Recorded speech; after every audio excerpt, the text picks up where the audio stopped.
So just for those who are listening who might not be familiar with Mongo, can you give a 10-second, what is a jumbo chunk?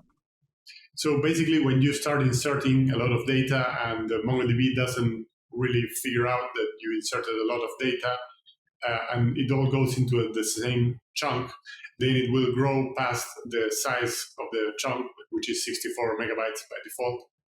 And that will cause the balancer to not move that chunk anymore. So it's just a lot of data that is there, and MongoDB doesn't touch it anymore. So if you want to move that around to a different shard, for example, then it's problematic because it's a big piece of data, right? So you want to avoid that most of the time.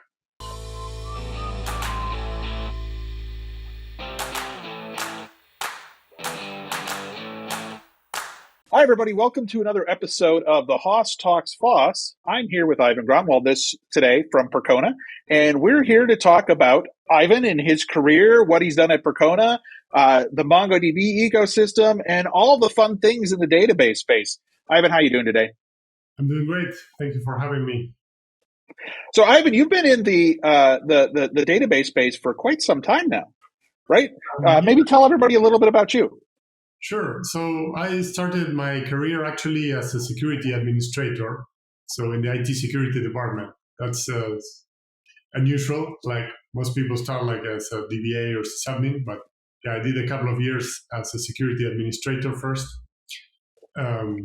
Eventually, the company I was working for at the time had a position in the IT department, so I moved over. And that's where I started to become familiar with servers, networking, cabling stuff. We did pretty much everything related to hardware and provisioning and so on. We even had a really cool project where we had to start a data center in a new building from scratch and move everything we had over to this new building, which was quite complex, but also it was a really good project to be involved in. So yeah, after a couple of years working as a sysadmin, I moved again because there was a position in the database team that we had outsourced at the time, and the company was they wanted to have an internal person with knowledge, not just to outsource everything. So I moved over to the Oracle DBA position. This is back in 2008 or so, a long time ago. And that was my first contact with databases, with the Oracle DB. So yeah, I spent a couple of years there, and then eventually I moved over to another company that was an e-commerce company. And they were having a mixed environment where there was some Oracle DB, but there were also other open source databases, and that was my first contact with the open source ecosystem. They were having MySQL at the time. There was a bit of MongoDB. It was earlier versions of MongoDB, like 2.0 or 2.2. Oh, wow. That's really old. Yeah, that was ancient. Early days. Yeah, MongoDB had the old mmap storage engine back in the day, which was memory mapped files. So it was a completely different world from the MongoDB we know nowadays. So I spent a couple of years in that company and then eventually moved over to consulting. So after that, I never left the open source ecosystem anymore. So it's been over 10 years that I've been doing just open source DBs. I forgot everything about Oracle now. So yeah, my focus has been that for the last 10 years or so. So you got involved in the MongoDB ecosystem pretty early on, when things were still being flushed out in terms of the architecture. It was still an early project. It was still considered a quote-unquote startup. And now we know it isn't. It's a very established company with a very established technology footprint. What have you seen grow over that time period, right? So how has that ecosystem evolved from your perspective? What have you seen growth-wise, maybe some concerns, maybe some things that have changed or transformed over that time period that you're, was interesting to see? Right. Yeah, I guess from the early days, things were quite hard. The mmap search engine was completely different from what we have today with WireTiger. I think that was the biggest transition probably. Mmap v1 was memory map files. There was a global lock that was like everyone's nightmare at the time. You wanted to avoid this global lock as much as you could, but there's not much you could do about it. So it limited a lot the concurrency of the database at the time. I think it's quite similar to what happened with MySQL when at the beginning there was the MyISM storage engine, and then when InnoDB came over, it was like a revolution. Well, the same happened for MongoDB when they brought WireTiger over. That introduced a whole new world of scalability and new things for the database. Also, Percona started to become involved, so we got now the Percona backup for MongoDB, for example, which makes it really easy to have a backup in a sharded environment. Where back in the day we were dealing with stopping all of the nodes at a specific point in time, and then like trying to figure out how to take a snapshot of everything at the same time. So we have more tools from the community also that helps make our life easier nowadays. Yeah, and as that ecosystem has grown, you've seen that the use cases for MongoDB have expanded. I've often talked about this in the past where I've started to see databases start off with a very specific niche use case almost, right? So it's very specific, it's good at this thing. And then as time goes on, either the community wants more use cases or companies want more market share. So they start to evolve. And you mentioned WireTiger, for instance. It's taking what was a NoSQL, non-transactional system, and it's starting to move into the transactional space, starting to provide things that were never built into the architecture. So as that ecosystem has evolved, more and more people have started to do things in Mongo. I'm curious, what do you see people do in the Mongo space that you're like, why are you using MongoDB for this particular use case? Do you see that, like where you're like, you scratch your head and go, this is not really a good fit for the database? Yeah, well, I think MongoDB is trying to be a general purpose database nowadays. So it's trying to do what other databases are doing, like, for example, transactions. The support for transactions is more or less recent. I think they were introduced around MongoDB 4.0, right? So I guess if you really need transactions, perhaps it's a sign that you should be thinking maybe about a traditional relational database. I mean, you can do it, but with MongoDB, but it doesn't necessarily mean you should be doing it, right?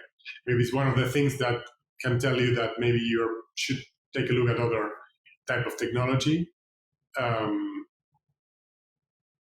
I don't know. I mean, I think like for me, the most popular use cases that I always see Mongo like out there in, a lot of SaaS companies, a lot of web, companies with websites that have that, native JSON data format that are looking for something that's easy. They're looking for that scalability and that ease of use of having the flexibility in the document design.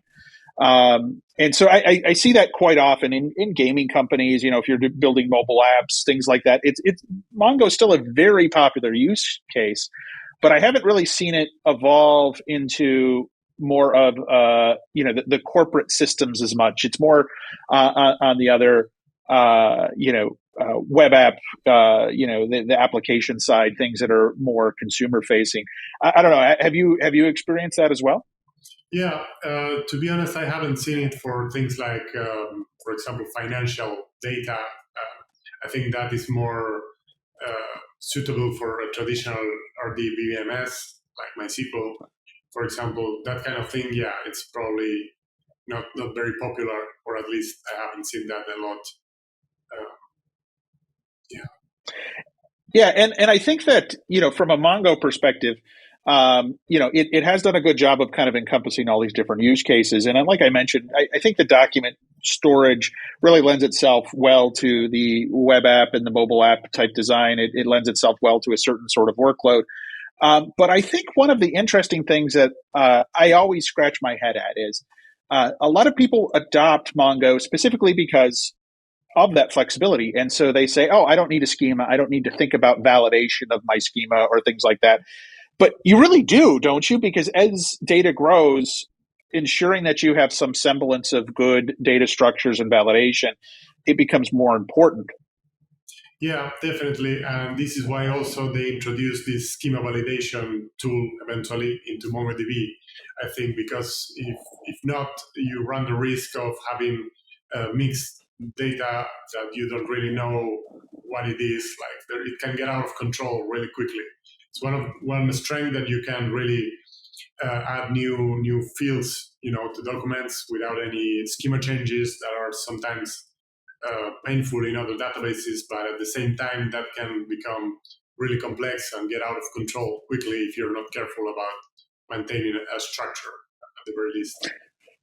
Yeah, and I think that leads to a lot of performance issues. And the problem with most databases is you start off, you have a simple application, you have something that's designed to work from the ground up. You test it, you have a few thousand users, everything's fine. But then all of a sudden you become successful and you get 100,000 users or 1,000,000 users, and then everything changes. And a lot of times with the schema validation or the design of the documents themselves, the indexing strategy, the sharding strategy, it all kind of is fine until you reach a certain inflection point, and then you realize, wow, you really screwed up early on and you should have fixed these issues. And they become bigger issues, right? It's something that early on, it doesn't seem to impact you, but later on it can really add up, especially at scale. Yeah, definitely. I agree. Yeah, and I think we see that with some of the newer features in Mongo, for instance, like the shard rebalancing things that they've introduced recently, go directly to try and fix some of those issues early on. And I think that's one of the key topics. It's always a popular topic at different conferences is how to choose the right shard key or how to rebalance your shards. What are the tips and tricks to make that faster? Because when you're talking about multiple terabytes of data, a shard rebalance is very painful. Yeah. Very, very, very painful. Yeah, we run into that with our customers a lot, and there's really no easy solution because nowadays the balancer is not super configurable. So what we end up doing sometimes is doing some manual operations to try and do the balancer's job sometimes.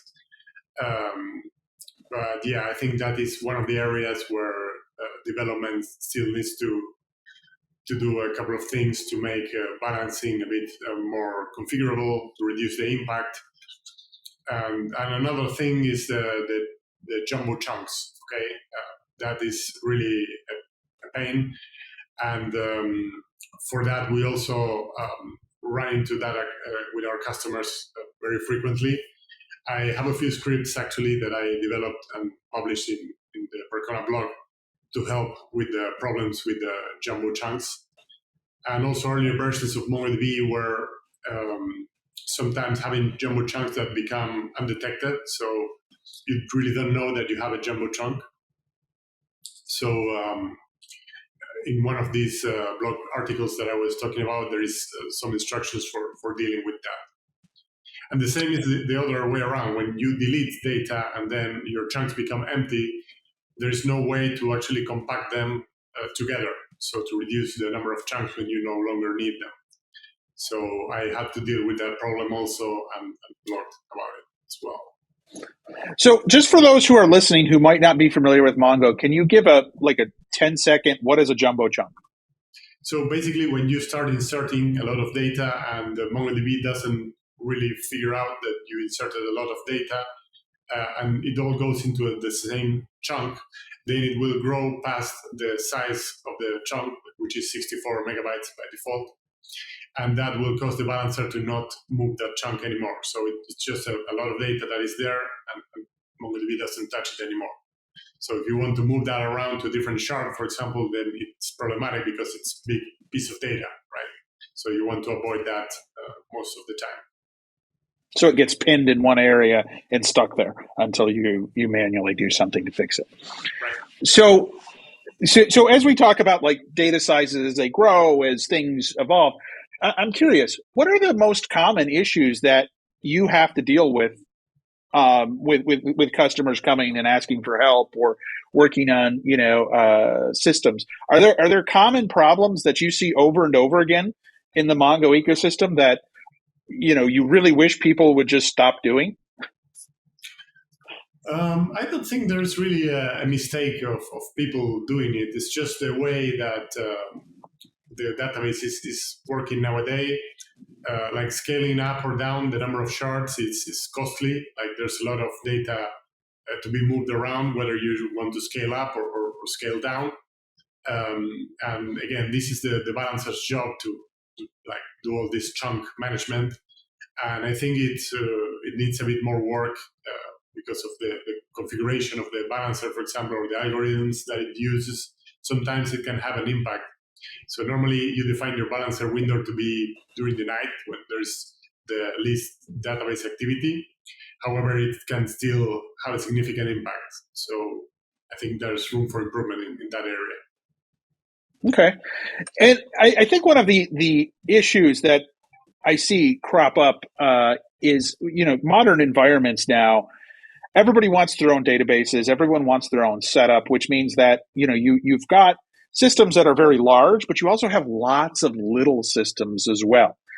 So you'll have a mixed environment. You might have one database, one setup that has terabytes of data, but then you might have 1,000 small databases for individual applications, individual microservices, individual functions, and that presents quite a challenge. Are you seeing that escalation in the Mongo space as well?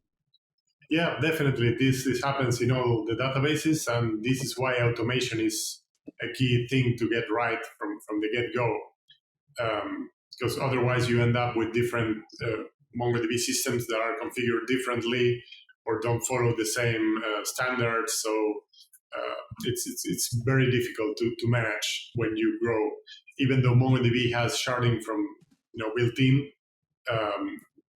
When you start growing the number of shards, it becomes really complex and you start easily going into the hundreds of servers without even noticing.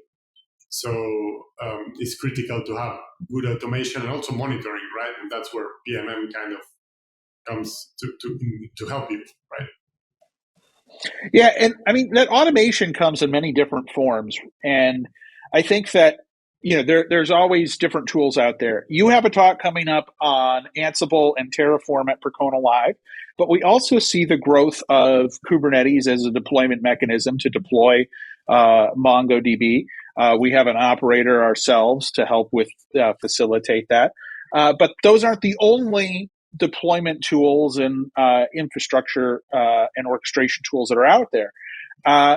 Do you have a preference? Is there something that you prefer? I mean, I know you're talking about Terraform and Ansible because you did it, but have you gotten into the Kubernetes side? Are there other tools that you see that are really popular out there? Well, I had a chance to try the operator a couple of times, and I've seen really good results with it. I see there is a lot of community interest in that, but still haven't been personally involved with many production deployments. I know that other people at Percona have that kind of experience. I personally haven't had it yet. But according also to the forums in Percona, there is really a lot of interest. Most of the forum talk that has been going on in the last couple of weeks has been related to the operator. So definitely that's the way to go, I think. Okay. And so let me ask you this, and this will be our final thought for the day. As you look out at the open source ecosystem, you look at the new technology landscape, what are some of the technologies and the things you're seeing out there that get you excited, that you're really looking at like, wow, this is something interesting. I either want to learn it or I want to use it more, or maybe you use it already, but it's something that you would like to recommend to other folks as something to take a look at. Well, I mean, I'm going to repeat myself here, but again, the Kubernetes is all around the place now. Like everybody's talking about it or implementing something in Kubernetes. So I think it's the key concept to embrace for the next couple of years.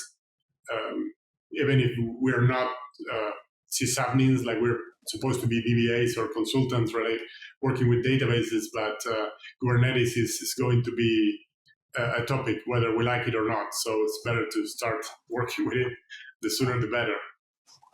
Yeah, absolutely. Well, Ivan, thanks for stopping by, sharing a little bit about your background in the MongoDB ecosystem, some of the things going on. I would encourage our listeners, if you haven't already, check out Percona Live. Ivan's going to be speaking there. He has 2 talks. I will be there doing podcasts, live streams, and all kinds of other fun things. So we would encourage you to come out to Austin if you're in the area. You can take a look at the conference. It is scheduled right now for Monday the 16th, Tuesday the 17th, and Wednesday the 18th of May. It is going to be awesome. There's going to be Mongo content, MySQL content, MariaDB, Postgres. There's all kinds of Kubernetes. We've talked about Kubernetes. There's some security topics, something for everyone in the data space. So we would encourage you to come out. But Ivan, thanks for swinging by. And we really look forward to hearing your talks at Percona Live. Thank you. And thank you for having me. No problem. Wow, what a great episode that was. We really appreciate you coming and checking it out. We hope that you love open source as much as we do. If you like this video, go ahead and subscribe to us on the YouTube channel. Follow us on Facebook, Twitter, Instagram, and LinkedIn. And of course, tune in to next week's episode. We really appreciate you coming and talking open source with us.